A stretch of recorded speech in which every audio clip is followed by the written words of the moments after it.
자, 보수개혁신당, 새누리당, 글쎄요. 뭐 여러 가지 여당 내 움직임이 있습니다만 노선 투쟁 얘기도 계속 나오고요. 관련된 소식 좀 알아보겠습니다. 임명진 목사가 비대위원장 결국 맡게 됐는데 글쎄요. 인적 청산 관련해서 오늘 인터뷰에서 얘기를 했군요. 소개하겠습니다.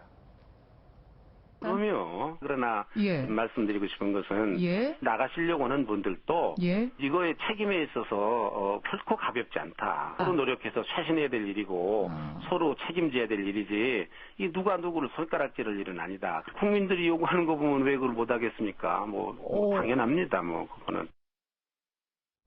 자, 친박의 핵심인 서청원 의원도 나가라고 할 수 있다라고 얘기하는데 실제 그 가능성은 어떻게 보세요? 뭐 저도 개인적으로 임명진 목사님 아주 잘하는 분이고 새누리당이 비대위원장 잘 모신 것 같아요. 네. 유승민 비대위원장 이상으로 개혁할 뿐이에요. 네. 그런데 결국은 개혁의 내용이 중요하지 않습니까? 네. 인적 청산이 핵심이죠. 그리고 최종적으로는 어떤 목표가 있는지 모르겠어요. 새누리당 해체까지는 못 가겠죠. 그런데 인적 청산을 제대로 해서 혁신하겠다는 건데 인적 청산을 하려면 친박의 핵심에 대한 인적 청산인데 과연 임명진 목사님이 그걸 할 수 있을지 지금 나왔지만 서청원 전 대표님하고도 친한 분이고 한데 과연 새누리당에서 지금 주축인 친박의 핵심들을 인적 청산할 수 있을지는 저는 미지수라고 생각을 합니다. 근데 제가 한 말씀만 드리면요. 인적 청산이 도대체 뭐죠?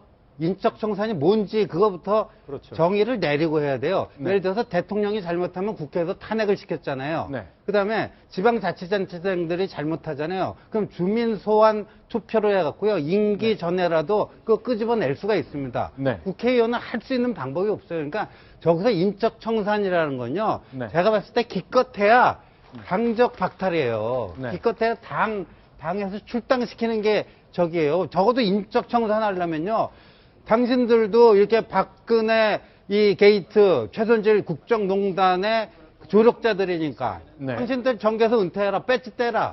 임명진 위원장이 그거 할 수 있을까요? 택도 안 되는 소리예요. 인적 청산에는 기껏해야 당에서 그 하는 건데 별 효력 없습니다. 그러니까 의미 없는 얘기예요. 무소속 의원을 만드는 거 무소속 의원이라는 거예요. 출당이라는 건 뭐 기껏해야 정도가 아니고 굉장히 무거운 그 처분인데 그렇게 하려면 또 의결 과정이 굉장히 복잡해요. 뭐 3분의 2 의결이 있어야 돼서 사실상 그 인적 청산을 제대로 할 수 있을지 그래서 의문이라는 거죠. 인적 청산이 의문할 필요 없이 제가 객관적으로 보면 지금 신 의원 얘기했듯이 예를 들어서 출당을 시켜들 지금 한 명이 더 새로운 그런 입장 아닙니까? 그래서 새 싸움 하려면 그런 걸 다 고려를 해보면 제가 볼 때는 진짜 뭐 서청원 의원이나 최경원 의원이나 이런 사람들이 버티면 어떻게 할 겁니까? 제가 볼 때는 또 나름대로 그분들이 또 세를 가지고 있어요. 그분들이 또 임명진 뭐 위원장만 무슨 뭐 상당히 참신한 게 아니라 그분들은 옛날부터 세를 가지고 있는데 세다툼을 하는 식으로 싸워본다면 제가 볼 때는 인적 청산은커녕 내가 볼 때는 새누리당 지금 남아있는 새누리당의 이미지조차도 제가 볼 때 나빠질 가능성이 굉장히 많다. 저는 그렇게 봅니다. 네, 그러면 이제 새누리당 말고요. 이제 보수개혁신당 아직 가칭으로 이름이 붙었습니다. 양지열 변호사님. 이렇게 생각 차이가 좀 있나 보죠? 지금 당장 왼쪽에 보면 나경원 의원이 있고 김무성 전 대표가 있는데요.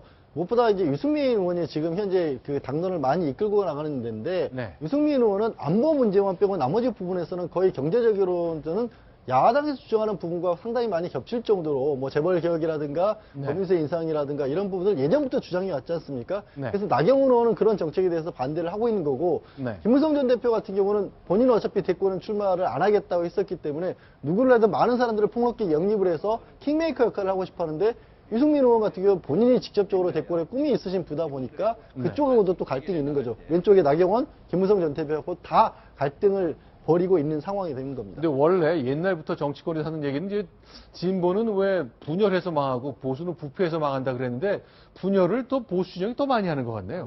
지금 뭐 새누리당이 뭐 최순실 씨 국정농단 사태로 직격탄을 맞은 상황이니까 새누리당의 비주류들이 나와서 고민하는 건 당연합니다. 그리고 저런 과정을 당연히 거쳐야 돼요. 왜냐하면 신당이 정말 정체성을 제대로 정립을 해야 되고 진짜 보수를 하겠다는 거 하니까 이 중도 우파들이 생각하는 나라 걱정을 그대로 담아낼 수 있는 어떤 이 정강 정책 만들고 그 가치 구현을 해야 되기 때문에 저런 나름대로 노선 투쟁이 이런 건 바람직하다. 저러면서 생각이 정리가 되고 또 외연을 넓힐 수가 있다고 보는데 지금 저 속에는 또 하나의 적이 있다고 봅니다. 조기 대선은 현실적으로 와 있는 상황이기 때문에 조기 대선에 대한 구상이 좀 다르다고 봅니다. 나경원, 김무성 의원 이런 분들은 사실 지금 유승민 지금 의원이 그 당에 출발한다면 그 당에서 가장 유력한 대선 주자인데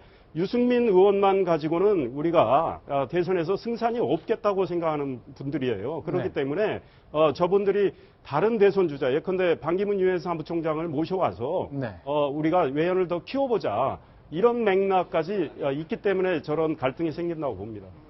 예, 그래서 저 정도는요, 저는 뭐 정책 논쟁은 얼마든지 해라. 좋다. 근데 저게 정책 논쟁으로 포장된 파워게임, 주도권 경쟁일 때 만약에 그런 실체가 드러나면요, 국민들은 또 눈살 찌푸립니다. 그러니까 저 신당한다는 분들은 새로운 모습을 보여줘야지 낡은 모습을 보여주는 순간 그 실체가 드러나는 순간 그 기대가 꺼지는 건 한순간이다. 그거 명심해야 될 것 같아요.